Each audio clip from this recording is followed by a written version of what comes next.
네, 여러분 안녕하십니까? 2026년 4월 28일 이민멘토의 주식 레벨업 시작해 보도록 하겠습니다. 시청 전에요. 좋아요와 구독 그리고 알람 설정까지 꼭 좀 부탁드리겠고요.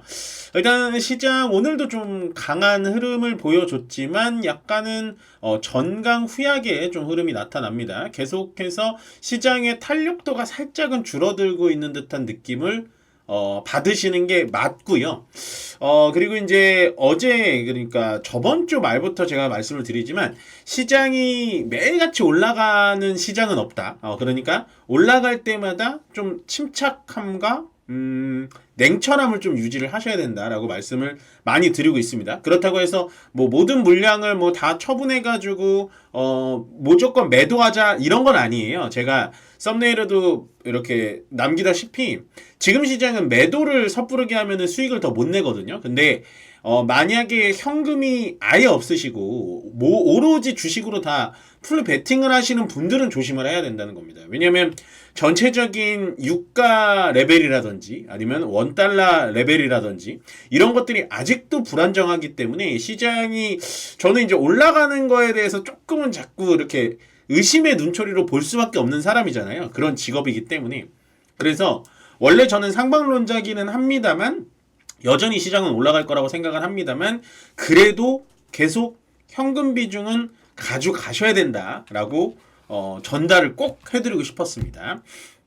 오늘 첫 번째 이슈, 일단 AB바이오가 조금 안 좋은 뉴스로 좀 떨어졌는데, 제가 요거는 이제 팍스경제 오늘 주체모 펜다운에서도 풀어드렸지만, AB바이오에 대해서 오늘 시간 할애 좀 할게요. AB바이오를 제가 어떻게 긍정적으로 무조건 얘기하거나 그런 건 아니라, 실제로 이 정도로 떨어질 것인가 라는 거에 또 의심이 들어요. 사실은 에베바이오가 담도암 쪽에 기술을 이전한 게 있는데, 그 기술 이전한 업체가 임상 결과를 발표를 했는데 생각보다 좋지가 않았고 FDA의 기준보다도 확연히 떨어졌다라는 건데, ABL은 사실은 제일 가장 핵심적인 기술은 BBB 셔틀 기술입니다. 약물을 전달하는 셔틀 기술이고요. 두 번째가 위암 쪽 기술입니다.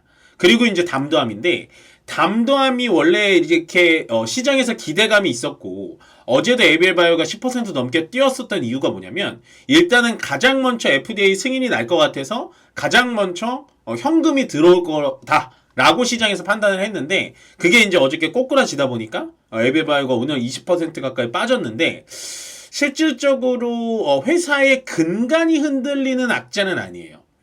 그러니까 이게 꼬리가 몸통을 흔든다 그랬잖아요. 그런 느낌이기 때문에 사실은 저는 AB바이오에 대해서 아직도 여전히 좀 긍정적인 뷰를 드리고 싶지만, 제 말이 틀릴 수도 있지만, 제가 지금 이제 아침에 이 뉴스를 접하고 나서 계속 이제 AB바이오에 대해서 트래킹을 좀 하다 보니까 실질적으로 결과가 안 나온 건 맞는데요. 또 크로스 오버라는 게 또 이유가 있더라고요. 크로스 오버가 뭐냐면, A라는 환자는 AB바이오의 기술을 만든 약을 계속 먹으면서 이렇게 임상을 해야 되고, B라는 환자는 이제 다른 약을 먹으면서 결국엔 비교하면서 요거 수치가 나오는 건데, 이 B라는 환자가 상태가 너무 안 좋다 보니까 이 환자 B라는 환자도 AB바이오의 약품을 이 섭취를 한 거예요. 그래서 이제 이런 게 크로스 오버라고 하거든요. 그렇기 때문에 A와 B의 이 수치가 조금은 덜 나왔다는 겁니다. 그래서 어렵게 말씀드리지 않고, 결국에는 AB바이오가 오늘 FDA 승인에 의해서 임상 3상 결과가 안 나온 거는 팩트가 맞지만, 과연 이게 주가가 이렇게 20%까지 빠질 만한 게 맞을까? 라는, 저는 조금은 이해가 안 간다. 네, 조금은 이해가 안 간다. 왜냐면 에베바이오가 20% 빠지면 사실은 바이오 종목들이 다 추풍낙엽으로 떨어져야 되거든요. 근데 오늘 알테오젠, 오름 테라퓨틱 이런 종목들은 오히려 양봉으로 바뀌면서 바이오 투심 약화라고 적어놨지만, 바이오 투심은 쉽게 꺾이지 않는구나. 예전에 삼천당 제약 때 이제 많이 꺾였던 것만큼의 충격파는 아니다라고 보시면 됩니다. 그래서 저는 AB바이오가 오히려 자리를 잡아주면 조금은 더 매수의 기회로 보시는 게 좋다라고 말씀을 드리고요. 그 다음에 요즘에 이제 우리나라 증시가 워낙에 좋다 보니까 오늘 이제 글로벌 시총 8위까지 등극했다는 소식입니다. 밑에 누가 깔려있냐? 깔려있다는 표현이 좀 세지만, 밑에 누구를 제치고 올라왔냐? 영국을 제치고 올라왔어요. 그렇게 지금 보니까 1위가 중국, 그 다음에 일본, 그 다음에 홍콩, 그 다음에 한국입니다. 그러니까 글로벌 시총 8위가 우리나라라 그랬잖아요. 그러면 글로벌 시청 8위 중에 절반은 다 아시아입니다. 중국, 일본, 홍콩, 우리나라. 그래서 와, 우리나라의 증시가 엄청 많이 올라왔구나. 시총 자체가 많이 올라왔구나. 물론 그 중심에는 역시나 SK 하이닉스와 삼성전자라고 보시면 되는데, 그럼에도 불구하고 저 시장에 조금 좋은 분위기를 계속해서 탈 수 있다라는 건 결국에는 반도체가 쉴 때 2차전지, 2차전지가 쉬면 뭐 조선, 뭐 로봇, 뭐 이런 식으로 계속해서 선수매매가 돌면서 좋은 종목들끼리 위쪽으로 올라가는 게 조금은 좋은 그림이지 않을까라고 생각을 하고요. 그 다음에 요거는 일단 오늘 대한상공회의소 회장님인 최태원 회장님이 얘기를 하셨는데, AI 병목 현상, 제가 토큰 얘기를 많이 했잖아요. AI가 현재 클로드라는 AI 그 시스템이 있는데 병목 현상이나 토큰이 부족해가지고 더 이상 처리를 못 해준다. 이용자가 너무 많아서 처리 못 해준다. 그게 바로 이제 병목인데, 요 요인은 자금, 전기, GPU, 메모리. 뭐 당연한 얘기를 하셨죠, 사실. 근데 당연한 얘기를 했는데 이 당연한 얘기를 누가 했느냐가 중요하거든요. 이 당연한 얘기를 누가 했다고요? 예, SK 최태원 회장님이 하셨답니다. 그러면 우리가 항상 뭐 애널리스트가 됐던 뉴스 기사가 됐던 뭐 항상 이렇게 얘기는 많이 들어왔지만 결국에는 지금 팩트적인 문제는 진짜로 전기가 부족하구나. 자금은 또 차치하더라도 진짜로 전기가 부족하구나. 진짜 GPU, 메모리 같은 반도체가 부족하구나. 라고 한다면 결국에는 AI의 캐펙스 투자가 계속해서 이어진다면 전기라든지 메모리 칩, 그러니까 반도체에 대해서 쇼티지는 여전히 이어질 가능성이 부단히 높다라는 거예요. 그러면 내가 만약에 오늘 전력기기 종목들 좀 빠지고 전선 빠지고 이랬잖아요. 내가 만약에 전력기기를 이제 매수를 해가지고 좀 물려있다. 많이 물려있으실 분들도 많이 없을 것 같습니다. 신고가로 올라가다 보니까. 만약 물려있다 라고 한다면 오히려 밑으로 내려오면 추가 매수를 하셔도 된다는 거예요. 왜? 실제로 반도체를 만들고 반도체의 최고봉이라고 불리는 최태원 회장님이 이런 식으로 AI 병목 요인을 얘기를 했다라는 건 무게감이 상당히 있다라는 거죠. 그러면 전기, 전력기기, 그리고 GPU, 메모리 칩 뭐 이거에 대해서는 여전히 여러분들 투자 아이디어는 좀 많이 찾아보시고 긍정적인 모멘텀은 있다. 그래서 좀 길게 가져가시면 오히려 수익을 많이 낼 수 있는 그런 섹터지 않을까라고 생각을 하고요. 마지막에는 일단 우리 증시가 이렇게 글로벌 시총 8위까지 등극할 수 있는 건 여전히 중심에는 삼성전자와 SK 하이닉스가 있는 거는 맞지만 그 또 중심에, 그러니까 그런 시가총액 8위를 만들 때는 밑에서부터 수급이 쫙 들어와야 되거든요. 모든 돈이 들어와야 주가가 올라가고 지수가 올라가는 건데 ETF 있죠, ETF. 예, ETF에 들어간 돈이 400조가 돌파했다. 와, 엄청 크죠, 여러분들. 이게 상상이나 되세요? 400조입니다, 400조.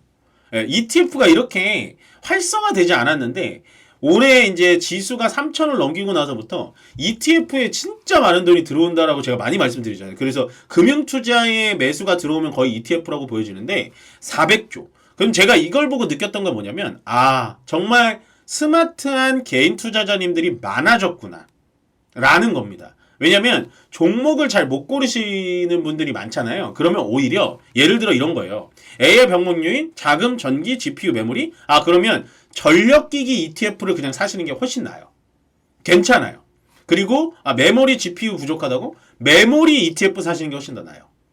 종목을 고를 자신이 없다면. 그래서 ETF는 물론 손해도 납니다. ETF가 왜냐면 주식의 집합체이기 때문에 마이너스로 떨어지는 경우도 많아요. 근데 지금 보시면 돈이 되는 전기, 메모리, 뭐 2차전지, 우주항공, 로봇 이런 것들의 ETF는 여전히 괜찮다. 그러니까 개별 종목을 못 하시는 분들은 이런 식으로 ETF로 계속해서 모아 가시면 웬만한 적금 투자나 예금 투자보다 훨씬 더 낫지 않을까. 왜냐면 지수 자체가 계속 우상향하니까. 그래서 ETF 자금이 400조를 돌파해 가지고 우리나라 증시가 굉장히 좋아졌구나 라는 거를 좀 느낀 하루였습니다.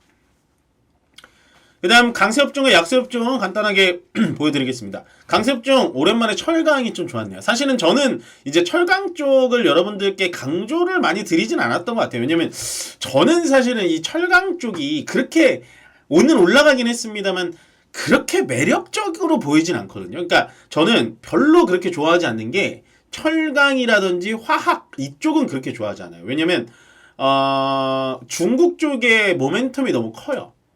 예. 그러니까 중국이 시장을 꽉 잡고 있는 건 물론 중국에서 오늘 조금 생산량을 줄인다 이런 얘기가 나오니까 철강 쪽이 올라가는데 그런 모멘텀을 가지고 그러니까 철강 자체가 뭐를 잘해가지고 올라가는 거면 제가 좋아하는 업종인데 다른 데서 뭐 조절하고 못해가지고 반사이익으로 올라가는 거 별로 안 좋아하거든요. 그래서 철강 쪽이 좀 좋았다. 근데 저는 물론 뭐 앞으로 더 좋고 더 나아갈 수는 있겠지만 저는 아직도 철강 쪽이 어떤 게 더 이렇게 막 매력적인지 매력 포인트를 잘 못 찾겠다. 라고 보시면 될 것 같아요. 그러니까 조금 더 예를 들어 보자면 예를 들어서 이제 서로 각자 뭐 남자면은 여자 연예인을 좋아하고 여자면은 남자 연예인분을 좋아하잖아요. 근데 각자 연예인을 좋아하는 스타일이 따로 있잖아요. 근데 그 연예인분들은 다 인기가 많잖아요. 근데 저는 예를 들어서 뭐 블랙핑크의 지수가 엄청 좋은데 블랙핑크의 나는 로제는 별로더라. 예를 들어서입니다. 그런 식으로 철강은 오늘 정말 블랙핑크가 됐지만 저는 뭐 아직까지도 매력 포인트는 솔직히 좀 찾기가 힘들다. 그렇지만 가지고 계신 분들 축하드리고요. 자동차 여기 있을 때 제가 뭐라 그랬습니까? 제일 편안한 선택이다. 네, 가장 편안한 선택인데 왜 자꾸 자동차가 약세, 정말 약세였죠. 약세에 있을 때 반도체, 뭐 우주항공, 2차 전지 갈 때 자동차 다 여기 있었어요. 근데 그때마다 제가 말씀드렸던 건 현대차, 현대글로비스, 현대모비스, 현대오토에버 4개 중에 아무거나 계속해서 사서 모아가시라 라고 말씀드렸는데 결국에는 이게 꼽히기 시작했죠. 이게 자동차가 되게 무서운 게 뭐냐면 오늘 자동차 때문에 간 건 아니에요. 뭐 어떤 뉴스들은 저는 이런 뉴스들도 좀 이해 안 가는데 현대차가 뭐 5% 넘게 가니까 뭐 그랜저 신형이 잘 팔려서 현대차가 올라간다라는 건데 그러면 현대 오토에버가 올라가는 걸 어떻게 설명하실 거고 현대 글로비스, 현대 모비스 다 같이 가는 거 어떻게 설명이 될 겁니까? 그러니까 아직까지도 현대차를 자동차가 잘 팔려서 주가가 올라간다고 해석하는 경제 뉴스들이 있습니다. 저는 그 언론사를 얘기 드릴 수는 없지만, 조금 너무 이해가 안 간다. 아니, 이거는 솔직히 기사 수준이 좀 너무 떨어진다라는 생각을 하는데, 물론 그 얘기는 이제 차치하고. 그래서 이제 자동차 부분에 대해서는 로봇이 올라갔기 때문에 올라간다라고 보시면 돼요.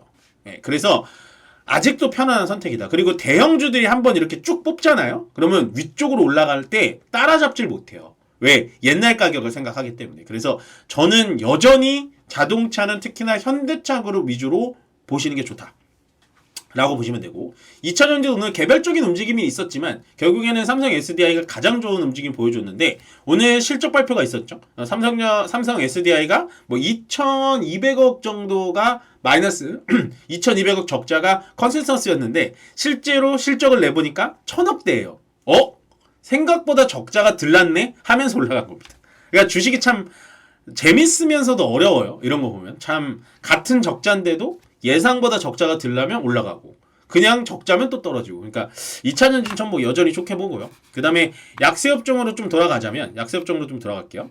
통신장비 여전히 좀 약합니다. 많이 좋지 않고요. 전 통신장비 조심하라고 말씀 많이 드렸던 것 같아요. 전력기기는 이제 단기 차익성 매물이라고 보시면 될 것 같아요. 그래서 많이 눌러준다라고 하면 저는 이제 강력하게 좀 전력기기 말씀드릴 거고 조선기자재도 저번 주까지는 굉장히 좋았다가 어제와 오늘 살짝 조정을 받지만 여전히 기회를 찾아보심이 좋다라고 정리 드리겠습니다. 끝으로요. 좋아요와 구독 그리고 알람 설정은 저에게 많은 힘이 된다라고 말씀드리면서요. 저는 여기서 물러가고 내일 여러분들 뵙도록 하겠습니다. 고맙습니다.